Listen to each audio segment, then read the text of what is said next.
महक अग्रवाल जी। राधे राधे महाराज जी।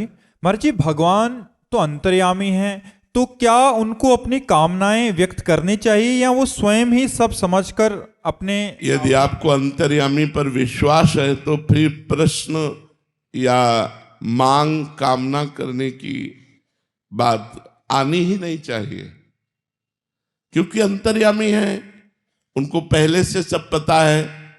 तो ना मुझे मांगना है ना मुझे कामना करनी है। तो यदि अंतर्यामी पर उस कोटि का विश्वास नहीं है तो फिर मांगना भी चाहिए। हम किससे मांगे? तुमेव माता च पिता तुमेव बंधुश्च सखा तुमेव। आप ही मेरे सब कुछ हो। तुमेव विद्या द्रविणम तुमेव, धन भी तुम ही मेरे हो। तो अगर हमें भगवान से मांगना है तो सिर्फ भगवान से मांगे, किसी और से नहीं। तो हमारी भगवान मांग पूरी कर देंगे, क्योंकि भगवान ने अर्थार्थी को भी अपना भक्त कहा है। 4 प्रकार के भक्त बताए। आर्त भक्त, जो संकट निवृत्ति के लिए भगवान का भजन करता है। अर्थार्थी भक्त, जो भगवान से धन प्राप्ति के लिए भजन करता है भगवान का। और जिज्ञासु, जो भगवान से भगवान को जानना चाहता है। और ज्ञानी, जो भगवत स्वरूप हो गया है।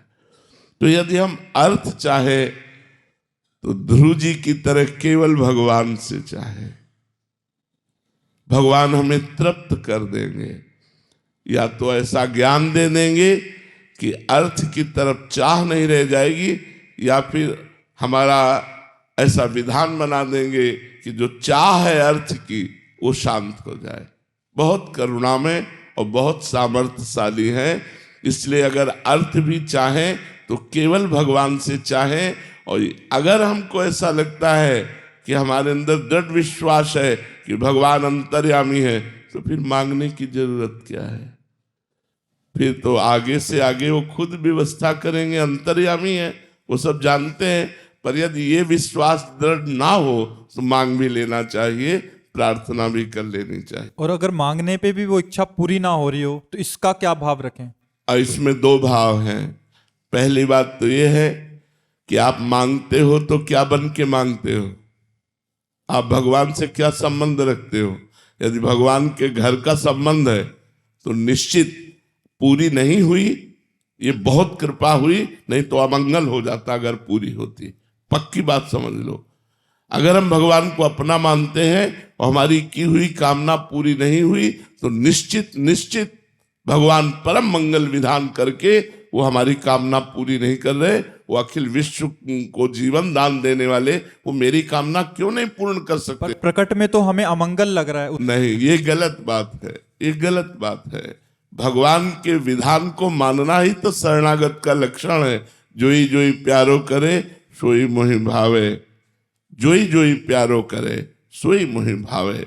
जो मेरे भगवान करते हैं बड़ा मंगल करते हैं, अमंगल हो ही नहीं सकता। इसलिए भगवान के विधान को मंगल मान। एक मंत्री जी सत्संग में जाया करते थे, तो संतों से यही सुनकर के सीखा कि भगवान जो करते हैं वो बहुत अच्छा करते हैं। वो ये बात बोलने भी लगे। जब कोई घटना होती, कोई बात करता, ऐसा हो गया तो बोले बहुत अच्छा हुआ, भगवान ने जो किया बहुत अच्छा किया। एक दिन राजा के साथ वो शिकार खेलने के लिए गए, तो राजा को आवेश में सावधानी हट गई तो अंगूठा कट गया प्रत्यंचा से। तो उन्होंने कहा मंत्री देखो मेरा अंगूठा कट गया। तो उनका बहुत अच्छा किया भगवान ने। राजा ने कहा मूर्ख कहीं का, मेरा तो अंगूठा कट गया और तू कह रहा भगवान ने बहुत अच्छा किया, इसको जेल में डाल दो। बोले ये भी अच्छा किया भगवान ने। अब विचार करना जरा, क्या जेल में जाना मंत्री पद से हटकर अच्छा है? क्या अंगूठा कट जाना अच्छा है? पर उसने संतों से सुना था भगवान जो करते अच्छा करते। तो आज भी ऐसे औषधियां हैं कि जैसे आपका हाथ कट जाए तो तुरंत उसे जोड़ा जा सकता है कुछ मिनट के अंतर्गत। तो उनके अंगूठे को जोड़ा गया, अंगूठा ठीक हुआ राजा का। तो फिर एक दिन शिकार खेलने के लिए निकले, तो एक सेना दल ने उन्हें बंदी बना लिया, राजा को। वो अकेले निकल गए थे तो उन्हें बंदी बना, वहां नर बलि देनी थी। तो राजा को बलि के रूप में कि हम अपने देवता को प्रसन्न करने के लिए इनकी बलि देंगे, राजा तो नर रत्न है इसलिए और अच्छा रहेगा। और बलि होती सर्वांग पुष्ट की। तो जब राजा का बलि के वध के स्थान पर ले जाना हुआ तो वहां के जो पंडित थे उन्होंने कहा देखो ये सर्वांग पुष्ट है। तो पहले ही अंगूठा कटा हुआ चिन्ह था। बोले सर्वांग पुष्ट तो नहीं, अंगूठा कटा हुआ। बोले ये बलि लायक नहीं, हटा दो। तो उनको स्मरण आया कि जब मेरा अंगूठा कटा था तो मंत्री ने कहा था ये भी भगवान ने अच्छा किया, ये तो भगवान ने बहुत अच्छा किया, अगर अंगूठा न कटा होता तो आज हमारा गला कट जाता। मंत्री को बुलवाया, जब गए तो उनका भाई मेरा तो बात सही हुई कि भगवान ने जो किया बहुत अच्छा किया, लेकिन तू जेल में सड़ रहा है, ये क्यों, ये क्या भगवान ने अच्छा किया? तो उनका महाराज आप पहले बताइए भगवान ने आपका क्या अच्छा किया। तो उन्होंने पूरी घटना बता दी कि मैं शिकार खेलते खेलते अकेला पड़ गया, जिससे अन्य देश के राजा ने सेना के साथ हमको बंदी बनाया और बंधालय पर बलि देने के लिए ले गए, तो अंगूठा कटा होने के कारण छोड़ दिया। बोले महाराज मेरे ऊपर तो विशेष कृपा हुई, अन्य सेना चाहे जहां रह जाती लेकिन मैं मंत्री हूं, मेरा घोड़ा आपके साथ ही होता, तो आप पकड़े जाते तो मैं पकड़ा जाता, और आप तो बच गए, अंगूठा कटने से मेरा गला तो कट ही जाता, इसीलिए भगवान ने जेल में बंद करा दिया। तो भगवान जो करते हैं परिणाम में वे बड़ा मंगलमय होता है, लेकिन तत्काल में मुझे लगता है कि मेरी ये बात पूरी हो जाती तो क्या चला जाता।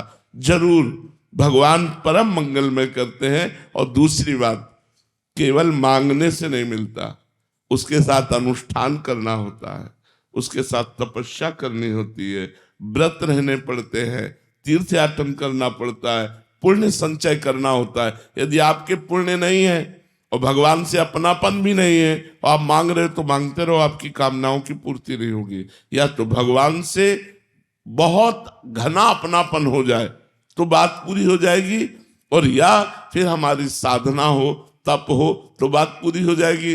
पूरा विश्व भगवान से मांगता ही तो रहता है, उसी की पूर्ति होती है जो भगवान से अपनापन या फिर अनुष्ठान और साधना।